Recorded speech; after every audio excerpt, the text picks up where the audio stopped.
Natural water जो हैं वो 3 तरह के होते हैं। एक होता है एटमॉस्फेरिक वाटर, सरफेस वाटर और ग्राउंड वाटर। और ये तीनों वाटर जो हैं वो कंटिन्यूअस सर्कुलेशन में रहते हैं। इस प्रोसेस को हम कहते हैं वाटर साइकिल।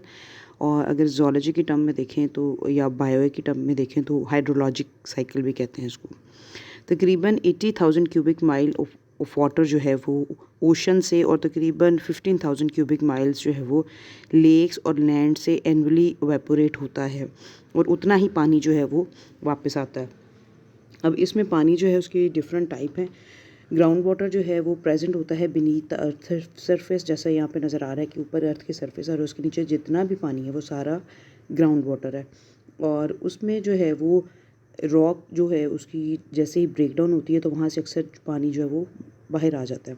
सरफेस वाटर वो पानी है जो कि अबव ग्राउंड है। इसमें जितनी स्ट्रीम्स हैं, रिवर्स हैं, लेक्स, वेटलैंड्स, ये सारी चीज़ें आ जाती हैं। और ये जो क्लाउड नज़र आ रहा है और क्लाउड से प्रेसिपिटेशन हो रही है तो इट मीन्स कि ये रेन वाटर है। रेन वाटर जो है प्रेसिपिटेशन भी कहते हैं इसको साइंस में, रेन को उसको, इसका मतलब है कि डिफरेंट फॉर्म में आती है। रेन जो है वो एक तो पानी की फॉर्म में आएगी, अगर ऊपर से क्लाउड जो है वो वहाँ से अगर पानी की फॉर्म में ड्रॉपलेट्स आएंगे तो उसको हम कहेंगे रेन। अगर तो ठंड ज़्यादा है तो वो स्नो की फॉर्म में आएगी। स्नो थोड़ी सी नरम होगी, जैसे रुई के गोले होते हैं उस तरह से। अगर वो थोड़े से छोटे छोटे से हैं और पत्थर उसकी तरह हैं, ओले टाइप हैं, छोटे छोटे, तो उसको हम कहेंगे स्लीट। और एक होते हैं हेल। हेल होते हैं बहुत बड़े बड़े बड़े पत्थर होते हैं। तो ये तीनों चीज़ें जो हैं वो जो चारों चीज़ें हैं ये एटमॉस्फेरिक वाटर की ही टाइप्स हैं। फ़िज़िकल और केमिकल कंडीशन जो हैं वो डिटरमिन करती हैं कि यहाँ का माइक्रोबियल पॉपुलेशन जो है वो कैसी होगी। अब ये एक चश्मा है, ठीक है, जो कि फूट रहा है एक जगह से ऊपर, ठीक है। जितने भी हमारे सरफेस वाटर्स हैं जिसमें लेक, स्ट्रीम्स, रिवर्स, ओशन वगैरह, ये सारे सरफेस वाटर को रिप्रेजेंट करते हैं। और इनमें सबसे कम कंटेमिनेशन होती है ऑफ माइक्रो ऑर्गेनिज्म की। इसलिए कहा भी गया है कि जितने बहते हुए पानी हैं वो सारे साफ़ पानी होते हैं। तो जितने भी सरफेस वाटर हैं वो मोस्टली जो रन ऑफ कर रहे होते हैं और सॉइल से निकलते हैं, और उसमें वो नंबर ऑफ़ माइक्रोब्स जो हैं बाकी की निस्बत, जो स्टेगनेंट वाटर है उसकी निस्बत पानी जो है वो उसमें माइक्रोब्स कम होते हैं। ग्राउंड वाटर में आपके पास आ जाती है सबटरेनियन वाटर होता है जो कि सरफेस ऑफ अर्थ के नीचे होता है। इसके अंदर जो है ये वेल सबसे ज़्यादा इंपॉर्टेंट काम करता है। और वेल जो कि 100 फीट डीप, इस थोड़ा कम होगा इससे, तो उसको हम कहते हैं कि ये शैलो वेल्स होते हैं। और वेल्स बड़े इजी हैं बनाने। उसके अंदर एक शाफ्ट जो है उसको ग्राउंड में पेनिट्रेट करते हैं ग्राउंड लेवल तक। उसके बाद जब पानी निकल आता है तो उसमें से वो उसमें निकाल के ले आते हैं। जो इससे पहले ये है हमारा जो एक स्प्रिंग्स हैं, एक तरह का जो चश्मा फूट रहा है, ये भी ग्राउंड वाटर ही है। ये भी पानी जो है डायरेक्ट ज़मीन में से ही आता है। अब ये हमारी अर्थ है और हमारी अर्थ के दो पोल हैं, एक है नॉर्थ पोल, एक है साउथ पोल। पोलर बेयर से कि ये ठंडे इलाके होंगे, और ये दरमियान में आपको नज़र आ रहा है इक्वेटर। तो 40 सेंटीग्रेड जो है वो इक्वेटोरियल रीजन के ऊपर होता है। मेरीन एनवायरनमेंट में बिलो 5 सेंटीग्रेड भी साइक्रोफिलिक ऑर्गेनिज्म जो हैं वो सर्वाइव कर जाते हैं। थर्मस एक्वेटिकस एक वो है माइक्रो ऑर्गेनिज्म, एक बैक्टीरिया जो कि 70 से 80 सेंटीग्रेड के ऊपर भी सर्वाइव कर जाता है। यानी गर्म तरीन जो पानी होते हैं उनमें भी ये सर्वाइव कर जाता है उसको, और इसको अब फर्दर पीसीआर के अंदर भी यूटिलाइज़ किया जा रहा है। तो डिफरेंट टेम्परेचर्स होते हैं अर्थ में। अगर पोल पे चले जाएं तो 0 सेंटीग्रेड होगा, इक्वेटोरियल पे होंगे तो 40 सेंटीग्रेड होंगे। जो वॉल्केनो जो है उसका टेम्परेचर तकरीबन 1200 सेंटीग्रेड होता है। और इसी तरह से जो है वो फर्दर इसकी डिस्ट्रीब्यूशन है। अच्छा, ये सहरा जो हैं वो उसको हम कहते हैं जो गर्म तरीन इलाके होते हैं। जैसे पाकिस्तान का गर्म तरीन इलाका जो है जैकबाबाद होता है। सहरा जो है वो गर्म इस वजह से होते हैं क्योंकि यहाँ पर पानी मौजूद नहीं होता। अगर यहाँ पर पानी होगा तो ऊपर क्लाउड्स बन जाएंगे। जब क्लाउड बन जाएंगे तो जो सूरज है उसकी रोशनी जो है वो क्लाउड्स में से छन के तो वो नीचे आएगी, तो वो इतने गर्म नहीं होंगे। लेकिन क्योंकि इस यहाँ पानी नहीं है, ऊपर क्लाउड्स नहीं है, तो डायरेक्ट सन की रेज़ जो हैं वो नीचे आती हैं और उसको रेत को बिल्कुल गर्म कर देती हैं। लेकिन यही जो होते हैं डेजर्ट्स जो होते हैं, रात के वक्त बहुत ज़्यादा ठंडे हो जाते हैं क्योंकि जितनी हीट नीचे आती है वो दोबारा उतनी ही हीट वापस चली जाती है। लेकिन आम जैसे हमारे होता है इसमें रातें भी गर्म ही होती हैं क्योंकि क्लाउड्स जो हैं वो उस हीट को ट्रैप कर लेते हैं, उसको वैसे वापस जाने नहीं देते। तो तो ये इन सहरा जो होते हैं, डेजर्ट्स जो होते हैं, इनके अंदर गर्म भी मिरर इफेक्ट होता है। जितना हीट आती है दिन के टाइम उतनी ही हीट रिफ्लेक्ट बैक भी हो जाती है रात को। हाइड्रोस्टैटिक प्रेशर जो है डिफरेंस होता है, ओशन डेप्थ पे और तरह होगा, सरफेस वाटर जो है उसके ऊपर और तरह होगा। और हाइड्रोस्टैटिक प्रेशर जो है वो केमिकल इक्विलिब्रियम को भी अफेक्ट करता है, जिसकी वजह से सी वाटर की पीएच जो है वो लो हो जाती है और न्यूट्रिएंट्स जैसे कि बाइकार्बोनेट्स होते हैं, ये इन सब की सॉल्युबिलिटी जो है वो चेंज हो जाती है। हाइड्रोस्टैटिक प्रेशर जो है वो इंक्रीज़ कर देते हैं बॉइलिंग पॉइंट ऑफ वाटर को भी। ये प्रेशर क्या किसको कह रहे हैं, ये जो पानी का प्रेशर है ना, इसको हम कहते हैं हाइड्रोस्टैटिक प्रेशर। अब देखो एक तरफ ये जो पड़ा हुआ है, क्या कहेंगे इसको हम, एक कॉलम है, इसके अंदर जो है पानी ज़्यादा है, ठीक है, पानी का प्रेशर जो है वो ज़्यादा है, तो इसका हाइड्रोस्टैटिक प्रेशर भी ज़्यादा है। और इसमें पानी थोड़ा है तो वो अपना हाइड्रोस्टैटिक प्रेशर भी कम एग्जर्ट कर रहा है। यानी जितना डीप होगा कोई ओशन, कोई लेक, तो उसका हाइड्रोस्टैटिक प्रेशर उतना ही ज़्यादा होगा, पानी का वज़न जो है वो उतना ही ज़्यादा होगा, ठीक है। एज़ कम्पेयर्ड अगर कोई शैलो स्ट्रीम लेक है जिसमें पानी का इतना प्रेशर नहीं है, तो उसका मतलब है कि इसका हाइड्रोस्टैटिक प्रेशर हम कहेंगे कि कम है। वेपर प्रेशर और बॉइलिंग, इनका बड़ा आपस में एक रिलेशन है। वेपर प्रेशर क्या कहते हैं, हमारा जो पानी होता है आम ग्लास में रखा होता है, जब ये भी हीट होता है तो इसके अंदर से वेपर्स निकलते हैं, और वो वेपर जो हैं वो ये जो ब्लू कलर के डॉट्स हैं, तो ये अपना एक प्रेशर एक्सर्ट कर रहे होते हैं। और ऊपर जो वाइट कलर के डॉट हैं ये हवा में जो होते हैं वो अपना प्रेशर एक्सर्ट कर रहे होते हैं, और ये दोनों जो है एक दूसरे के ऊपर अपना प्रेशर एक्सर्ट कर रहे होते हैं। जब ये प्रेशर इक्वल हो जाता है, वेपर प्रेशर इक्वल हो जाता है टू द एटमॉस्फेरिक प्रेशर, तो बॉइलिंग स्टार्ट हो जाती है। बैरोफिलिक ऑर्गेनिजम्स के बारे में अगर हम देखें तो बैरोफिलिक ऑर्गेनिज्म सर्वाइव कर जाते हैं 100 एटमॉस्फेरिक प्रेशर के ऊपर भी। अच्छा, ये जो है स्टैटिक प्रेशर जितना होगा तो इस पर सर्वाइव कर जाएंगे। ये यूजुअली जो है जितना प्रेशर ज़्यादा ओशन के डीप जोन में होते हैं, जितना प्रेशर ज़्यादा होगा हाइड्रोस्टैटिक, उतना ही अच्छा सर्वाइव करेंगे।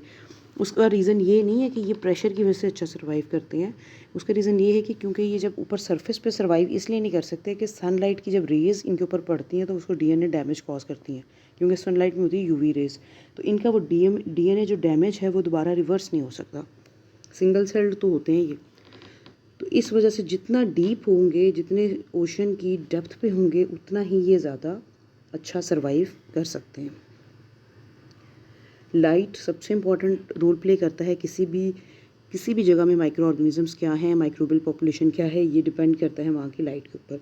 आपको पता है इसके जो हैं वो लिटोरल जोन होता है, फोटिक जोन होता है, एफोटिक जोन होता है। लिटोरल जोन जो उसका सिंपल ऊपर जोन है, जो साहिल जो है उसका, उसमें एलजी होती है और उसकी अपर लेयर ऑफ वाटर के ऊपर ही मोस्टली प्राइमरी प्रोड्यूसर्स यहाँ पर नज़र आते हैं।